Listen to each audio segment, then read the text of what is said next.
The splendours and miseries of an Old Bailey hack. Some cases of Horace Rumpole, barrister at law.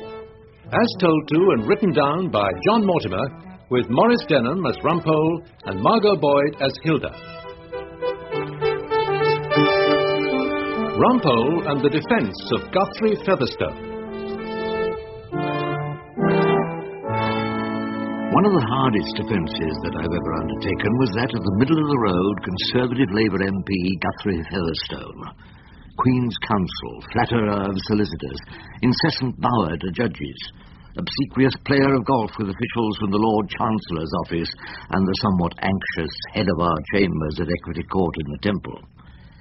The offence with which Guthrie was charged brought him before a singularly tough and relentless tribunal. His defence was by no means easy. But if you're to understand his case, I should begin late one afternoon last spring, when Miss Phillida Trant, our one and only lady barrister and the Portia of our chambers, knocked on Featherstone's door with the perfectly innocent intention of borrowing a legal textbook. Featherstone's manner, as she described it later to her fiancé Claude Erskine-Brown, was distinctly peculiar. Oh, I didn't know you were in today. Can I borrow Phipson on evidence? Pretty dull reading, isn't it? For a gorgeous girl like you. Rumpole's objecting to us putting in a witness's statement tomorrow. You're not still in that dreary case down the Bailey, are you? Yes, thank God, with some quite decent refreshers. Pity. We might have had lunch tomorrow. Taking a trip up to the Trattoria Galactica in Fulham Road. You know, that's where all the BPs go. The what? The beautiful people. Like you, Miss Trant. Do you always have to wear those spectacles? Of course. Unless I want to see Phipson on evidence as an impressionist blur. You know, I used to love those old movies. You know, where the girl librarian took her glasses off and James Stewart saw her in an entirely new light. Well, thanks for the Phipson. Any time, Miss Trant. Any time at all. What is that super perfume you're wearing? Nothing really. I expect it's just old law books. Do you know Ma Tendresse? No. Who's she? Oh, I say, enormously witty. Ma Tendresse is an absolutely super new perfume. Definitely exotic. You should try it. I might ask Claude, but he's not much of a one for buying perfume. No, that's the problem with barristers who get keen on commercial law. They lose the talent for giving perfume. Well, thanks for the book. Oh, I say, Miss Trant, I think you should know. I think we should take on a new young member of Chambers. Apparently a brilliant cross-examiner. Oh, really? Yes, I thought you might know her. Her name's Elizabeth Chandler. A woman? Probably. If the name's Elizabeth Chandler. Oh, I don't think we want another woman in Chambers. You don't?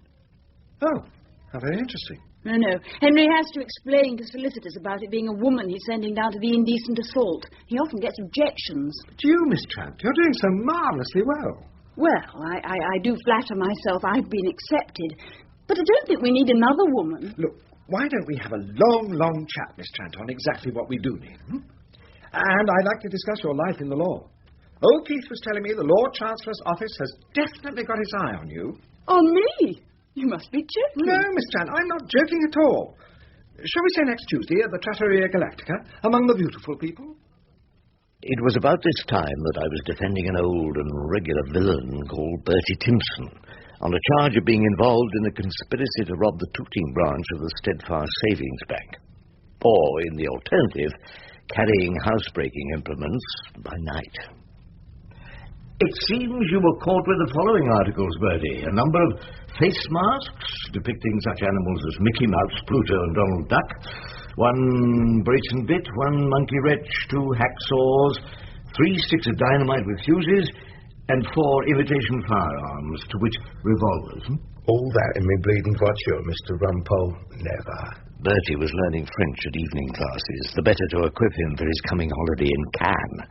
He would insist on trying out his linguistic skill on his legal advisers. Now, Mr. Timson. Wait, Mr. Rumpole. The jury are never going to believe you didn't have this stuff in your car, not if 3 officers say they saw it there. I do assure you, Mr. Rumpole. Now, it may be that you have an innocent explanation for some of these articles.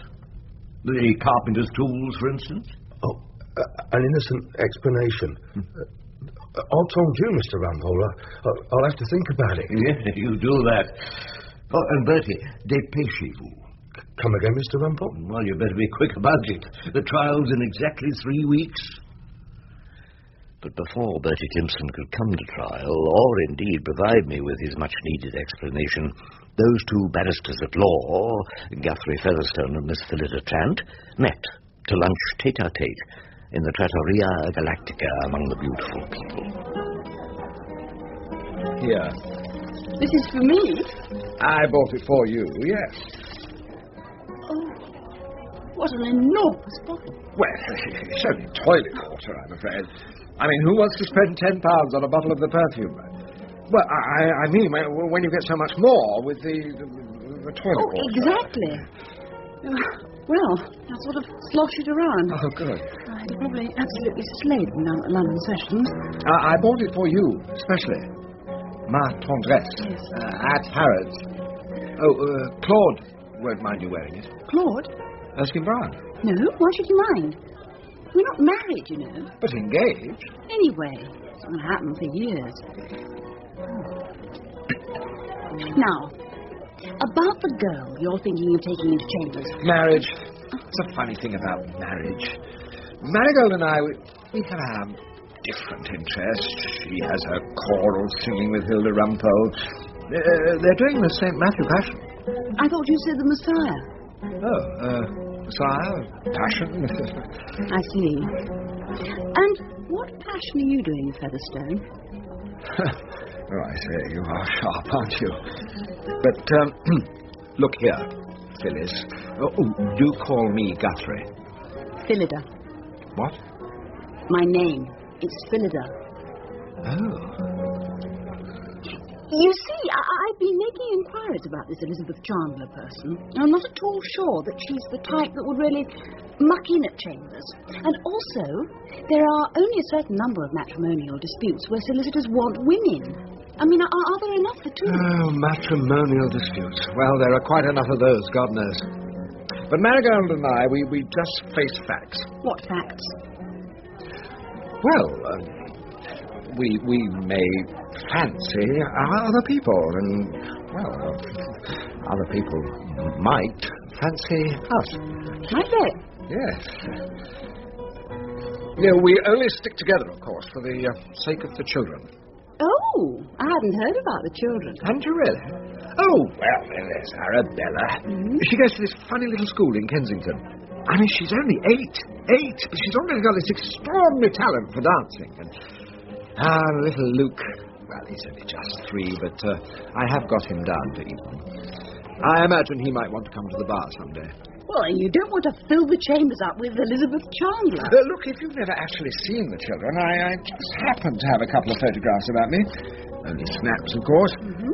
We took them in Portofino last long vacation. It wasn't frightfully sunny weather. There, that's Bella, on the terrace of our hotel. What's she doing, the Dying Swan? Yes. Quite the little Margot Fontaine, isn't she? And, and this is old Luke, with his fingers in the spaghetti. Oh, my God. Oh, what on earth's the matter? My God. My God. Featherstone, Guthrie, are you in some sort of pain? Pain? Yes, pain. That's what I mean. Of course, I must dash immediately. Look, no, I'll pay the bill. Pay the bill? We haven't eaten anything. Goodbye, Phillida. See you in chambers sometime. I've been thinking about that load of stuff in the voiture, Mr. Rumpole. Oh, I'm glad to hear it, Bertie. I've been remembering. I had hoped you would. Them things were all to do with members of the family. Know what I mean? The Timson family were a notable clan of South London villains who'd each and every one of them provided work for Rumpole over the years. They were a close-knit family who went into crime as other families go into the law. Them masks now. Not disguises for the bank robbery? Mickey Mouse and Pluto, of course not, Mr. Rumpole. I bought those for Den and Doris Kidd's party. Their little Marilyns just coming on for 9. And the toy guns was presents for the kids. I see. And the hacksaws and the brace and bit? DIY. Come again? Do-it-yourself shelving, Mr. Rumpole. Then I got hold of a nice set of the Encyclopedia Britannica. Very useful for the kids' education. What sort of a lorry was it, I wondered, off the back of which dropped odd sets of the Britannica? I was going to give him a hand with the shelves. Look really nice, them books would, in Dem's lounge. Trays elegant. Look, I don't want to ask awkward questions. Mr. Rumpole, I know you don't. But the sticks of dynamite... You want to know the truth? And that was a question I thought it wise to leave unanswered.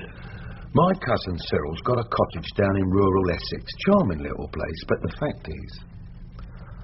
I don't want to shock the ladies in the jury. Oh, carry on, Bertie. No main drains, Mr. Rumpole.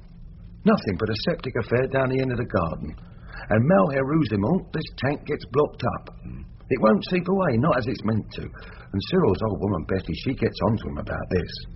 Well, how do you unblock a septic tank, Mr. Rumpole? Oh, I can't really say I've given the matter any thought. Dynamite. That's the idea I hear on. It sounds a desperate solution. Cyril's Betty was getting desperate, Mr. Rumpole. So I happened to meet this Welsh geezer who works in the quarries. A bloke whose name you can't remember, but you happened to meet in a pub.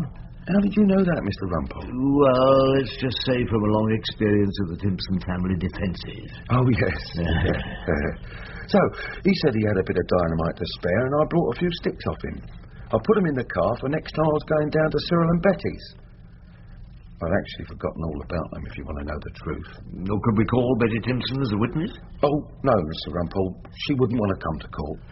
So, that's the story. Exactement, Mr. Rumpole. Well, we'll do what we can with it. I can't make any promises. When I got back to Chambers after my visit to Bertie Timson and the Brixton Nick, I was surprised to hear from my clerk Henry that there was a lady waiting for me in my room.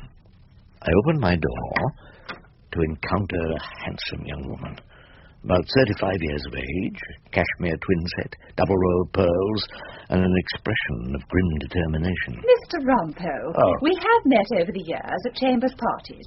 I'm Marigold Featherstone. The wife of the QCMP, our head of Chambers. Oh, yes, of course. But I'll just see if Guthrie's in his room. Oh, I don't want Guthrie at this particular moment, thank you very much. It's you I want, Mr. Rumpole. Would you mind closing the door?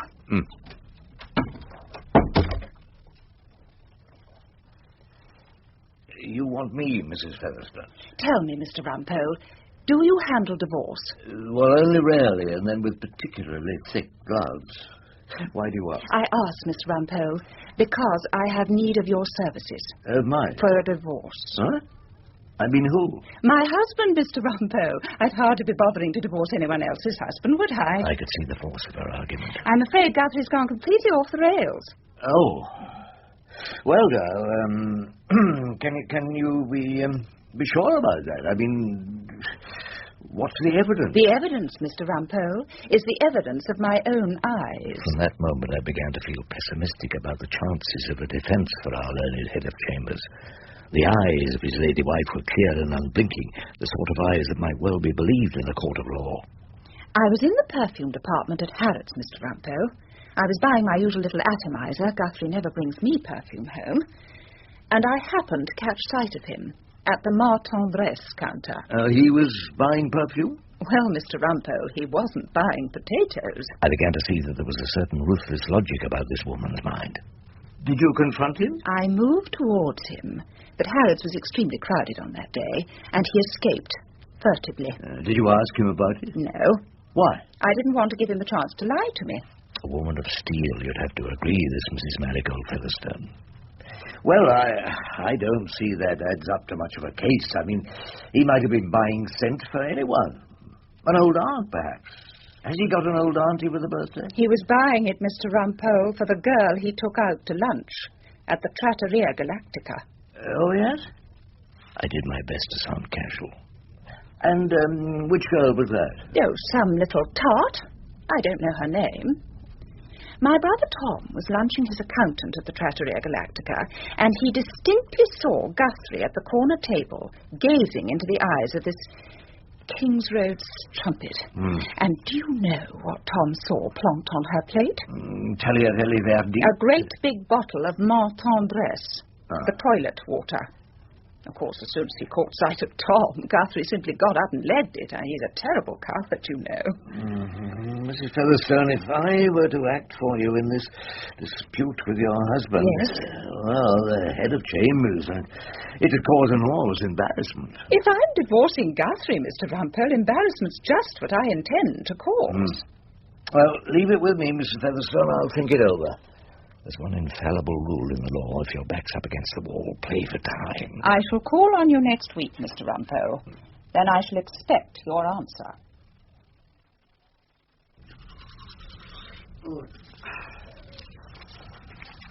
Me for aught that ever I could read. Could ever hear by tale or history the course of true love never did run smooth. Are you coming to bed, Rumpole? But either it was different in blood, or if there were a sympathy in choice, war, death, or sickness did lay siege to it, making it momentary as a sound, swift as a shadow, short as any dream. Oh, do come to bed, Rumpole. You'd catch your death standing there in your pyjamas. Marigold Featherstone wants to divorce the QCMP. I know that. You do? Seem to forget. Marigold and I go to choir together. We're doing the St. Matthew Passion. You mean to say you interrupt that sacred music to discuss the amorous adventures of Guthrie Featherstone? Well, of course we do. Marigold wants you to act for her in the divorce. Oh, I can't do that. I never prosecute. I'll have to defend Guthrie Featherstone. Defend him? But he's got a floozy, Rumpole. Why ever should you do that? I suppose because the old thing's in trouble. Don't you over-rub it, Hilda? All right. But he's got a floozy. Perhaps he imagines he's in love. Love, it seems to be, is overestimated by the poet. If all the time I've devoted in my life to the passion of love were laid end to end, I doubt if it would fill up a single summer holiday. I doubt it would, Rumpole. Of course, I was somewhat smitten by the poor girl I was engaged to when I was up at Oxford. So you told me. The engagement had to be broken off. I reasoned of her sudden death. I'll talk to old Guthrie tomorrow. See if we can't dream up some kind of a defense. All right. Marigold can't have seen me in the perfume department. She has the evidence of her own eyes. I'm afraid she's prepared to believe them. All in the restaurant. There, the prosecution relies on her brother's testimony. Tom must have been mistaken. Look, unlikely. And even if he were... Yes?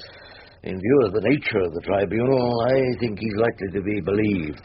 Rumpole, I rely on you. Yes, I know. Marigold simply won't discuss the matter with me. She refuses to speak.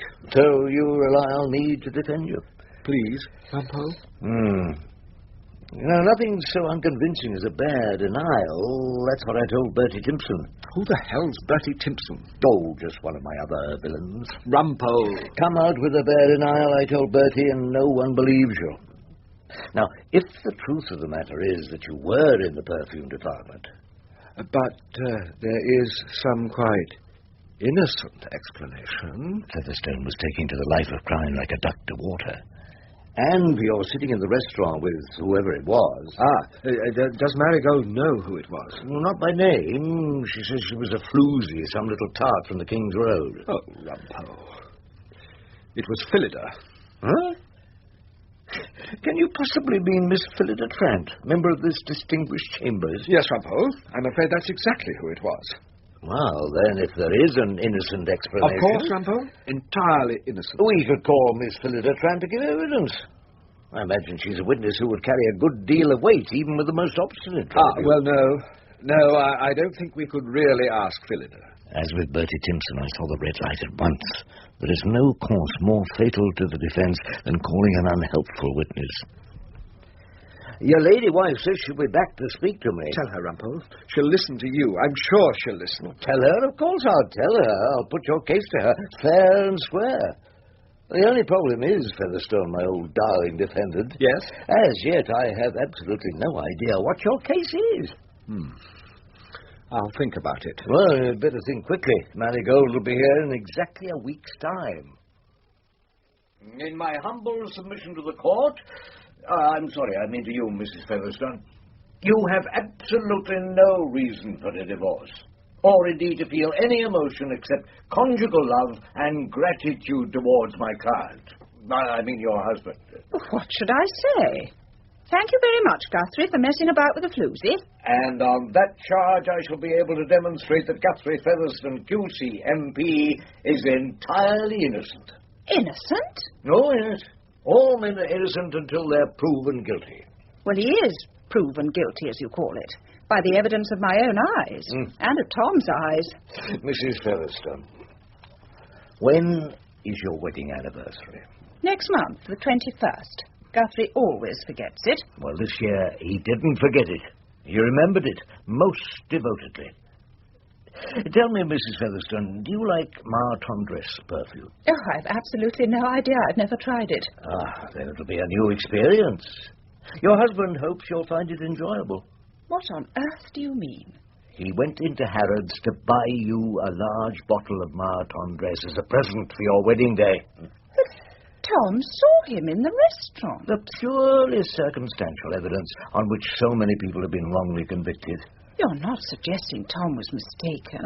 Not in what he saw, but in the interpretation to be placed upon it. You see, Guthrie had just slipped into the trattoria, and he happened to see a lady, a member of the bar, as a matter of fact, waiting for a girlfriend. A member of the bar? Oh, yes, Mrs. Featherstone, a profession open to all sorts and conditions of men and women. He sat down to chat to her about a case they were involved in, and then he left her. Her friend never turned up, and she went shortly afterwards. But they opened a parcel. A bottle of scent. Of course. He wanted her opinion, as a woman rather than a lawyer, on his choice of a present for you. Oh, really? And why did he happen to slip into the Trattoria Galactica? Can't you guess? I certainly can't. He went in to book a table, of course. It's there he intends to take you out for a slap-up spread, Mrs. Featherstone, with champagne laid on regardless, to celebrate a decade of happy marriage on the 21st of next month. How did it go, Rumpole? I think I can say, Featherstone, that it was touch and go until my final speech. What did you say? I reminded the court that she enjoyed considerable status as your wife. Yeah? In the course of time, she would almost certainly become Lady Marigold when you're elevated to the High Court bench. I think that tipped the scales. And the result was? I would say a conditional discharge. Tell Guthrie I'll forget the divorce, she said, if he puts his back into being made a judge. Oh, splendid, Rumpole. Splendid. Yes, I'm playing golf at the weekend with Mr. Justice Vosper and O'Keefe from the Lord Chancellor's office. I think they have a good deal of influence in judicial appointments. No, I think they have. Well, I think you've got off extremely lightly, I must say. Well, yes. Yes, at the mere cost of a bottle of French Pong, slap-up do at the Aitai restaurant, and a dozen of the best claret Pomeroy's wine bar can provide. A dozen of claret?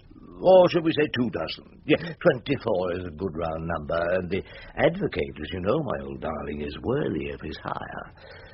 Oh, by the way, Featherstone, if you're playing golf with Mr. Justice Vosper, do try not to win. I hear his lordship doesn't like to lose at golf. Right, Caddy. Tee up for me, will you? Yes, as I was saying, it's a funny thing, Featherstone, what makes us fellow judge material. Am I right, Keith? A funny thing, yes, Judge. That's what I'm always saying. You needn't be a great lawyer, or a great advocate, even. Of course, you need common sense. Isn't that right, Keith? Common sense, that's perfectly right, Judge. And complete respectability. Hey, Keith. Respectability, of course, Judge. No good having Her Majesty's judge dragged through the divorce courts. Would you say that, Keith? No good at all. It'd be unthinkable.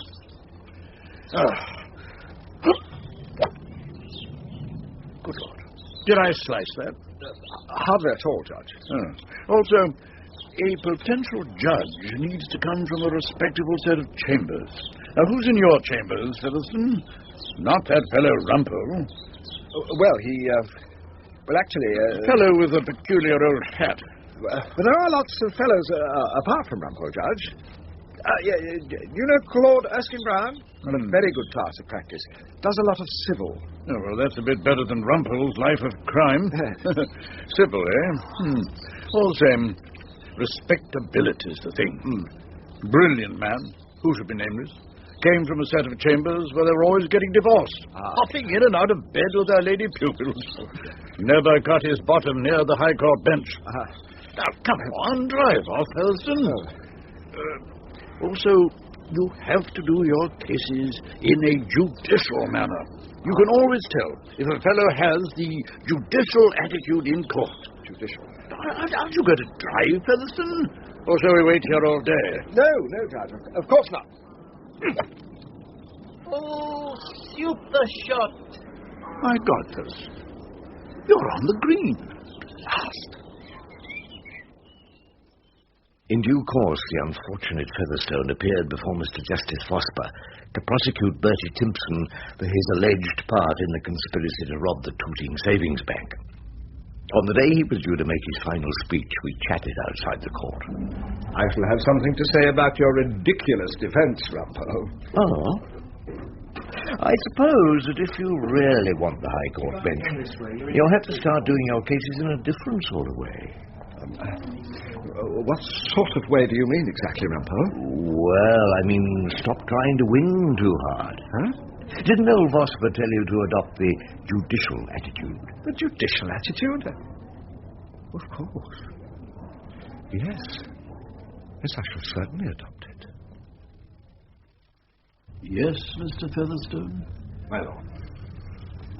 Members of the jury, as prosecuting counsel, I adopt an attitude which is quite fair and, I hope, judicial. The prosecution has to prove its case. And if it doesn't do so, the defence is entitled to succeed. That's the way, Featherstone, my old darling. If you think Mr. Bertie Timson might possibly have won the money in his bank account at the races, even if he has forgotten the name of the horse, and even the track concerned, then you must acquit him. If you think he may have been taking those various animal masks to a children's party, or if you think he needed those heavy tools to put up do-it-yourself shelving to accommodate his relatives' Encyclopedia Britannica, then the prosecution will not have proved its case. And the defendant Timson is entitled to be acquitted. In all things, we must be judicial, totally fair, and keep a balanced view. We must judge all things fairly. When he was eventually acquitted, Bertie Timson had a question for me. What was up with that prosecution brief, Mr. Rumpole? Was he ill or something? Not ill, just suffering the terrible consequences of love.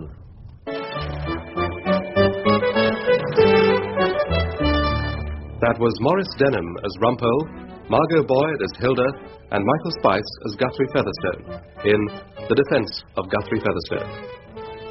Mr. Justice Vosper was played by Robert Harris, Keith Lockwood West, Miss Trant, Amanda Murray, Marigold Featherstone, Angela Thorne, and Bertie Timson, Michael Elphick.